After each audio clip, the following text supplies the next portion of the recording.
In the years after Napoleon's defeat, France survived 3 bloody revolutions in its turbulent move away from kings and emperors toward democracy.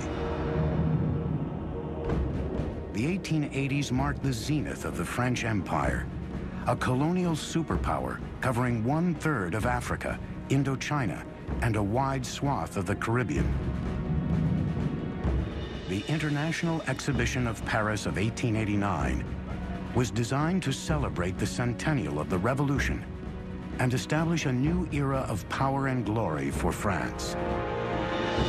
The French government chose a grand centerpiece for the expo, an epic 1,000-foot tower, a bold symbol of optimism and self-confidence. The Minister of Commerce, Edouard Lacroix, saw it as a symbol of progress, where he said humanity gravitates endlessly upward. A design competition considered 100 proposals, including one from the engineering firm of Gustave Eiffel. Since the 1830s, engineers had been trying to build such a tower without success.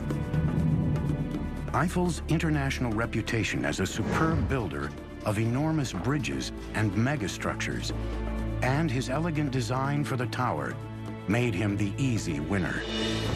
But Eiffel's tower didn't please everyone.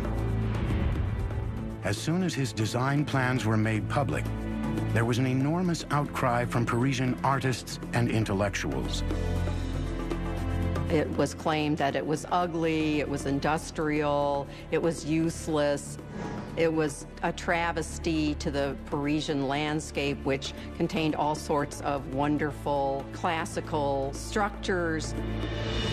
Today we take the Eiffel Tower for granted, but if you think about it in its time, this thing was pretty bizarre. Gustave Eiffel was about to transform the concept and appearance not only of a civil structure, but an entire city's skyline. This thing was going to be the forerunner of the skyscraper, and a lot of folks in Paris didn't dig it. Just like 100 years later, they didn't particularly like the pyramid from IMP in front of the Louvre. But with the Eiffel Tower, it wasn't just the city do-gooders, but serious architects and writers voraciously lobbied against it. Guy de Maupassant supposedly said, "I'll eat there because it's the only place in Paris where I don't have to look at the thing." The tower would be 985 feet tall, the tallest man-made structure in the world.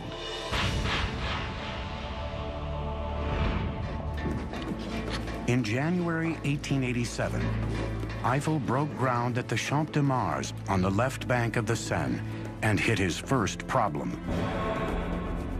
Soil samples for the site of the 2 piers along the river were wet and soft, a serious obstacle for a 7,000-ton tower. Eiffel's solution? An innovative approach to anchoring his massive tower. For the riverside foundations, he sunk airtight iron chambers, or caissons, so workers could excavate below the water level right down to a solid rock footing. The foundations were set on the diagonal, so the tower's 4 massive columns would exert their thrust at right angles to the foundation blocks. Eiffel displayed his genius for innovation in his design for the cylindrical shoes that hold the columns.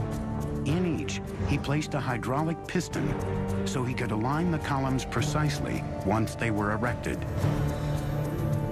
Eiffel now faced the single greatest challenge of all: wind. His solution would chart the course for all future skyscraper technology. The biggest names of 20th century architecture would all follow in his footsteps. Eiffel was a leading authority in the aerodynamics of high frames, but even he was building into the unknown. Eiffel utilized a series of lattice trussed piers, precisely calculated with incurving edges to mitigate the effects of wind.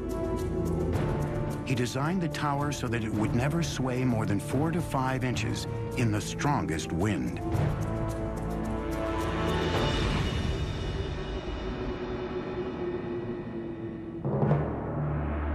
On July 1st, 1887, the tower began to rise. Huge pieces of the iron structure were hoisted into place by steam-powered cranes. 2/3 of their rivets were inserted in the shops to allow quick assembly on the site. Now, one of the ways in which Eiffel did things rapidly was to prefabricate parts. He was a master at organizing his projects. Eiffel's streamlined construction paid off. In contrast to the decades it took to construct earlier large monuments, or nearly 2 centuries to build Notre Dame, Eiffel's tower was completed in only 22 months with just 300 iron workers.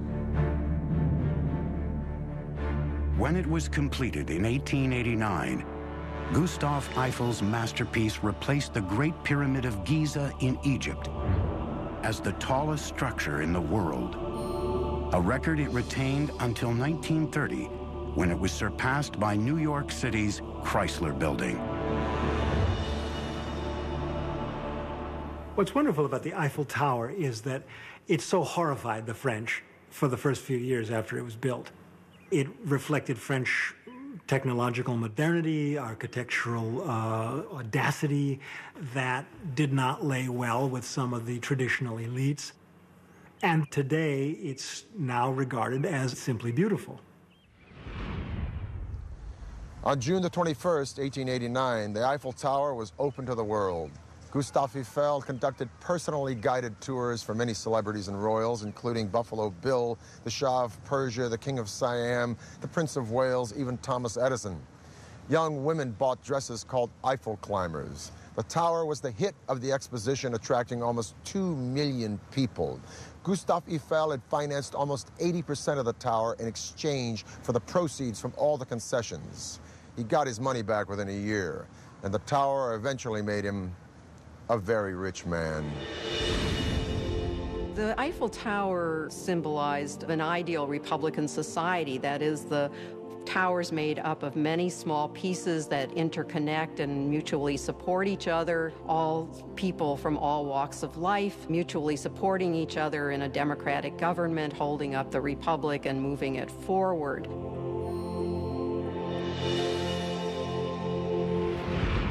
In spite of the cranky cab drivers of Paris, I love this town and I love France. And then again, cab drivers are cranky anywhere. If I could go back in time, a few things at the top of my wish list would be to hang out for a weekend at Versailles with Louis XIV, or sip a coffee with one of my own personal heroes, Victor Hugo, or watch Cézanne paint or Rodin sculpt. As it is, I'm quite content to take my coffee looking up at Notre Dame, or staring at the stained glass of Chartres Cathedral, or gazing up at the Eiffel Tower and wondering how in the heck did they get only 11 pounds per square inch at the greatest points of stress on that thing. The grace and the style and the sophistication of the French have persisted from Charlemagne right into the 21st century. How do they do it? Well, some say it's arrogance. Personally, I think it's confidence. Vive la France. For the History Channel, I'm Peter Weller.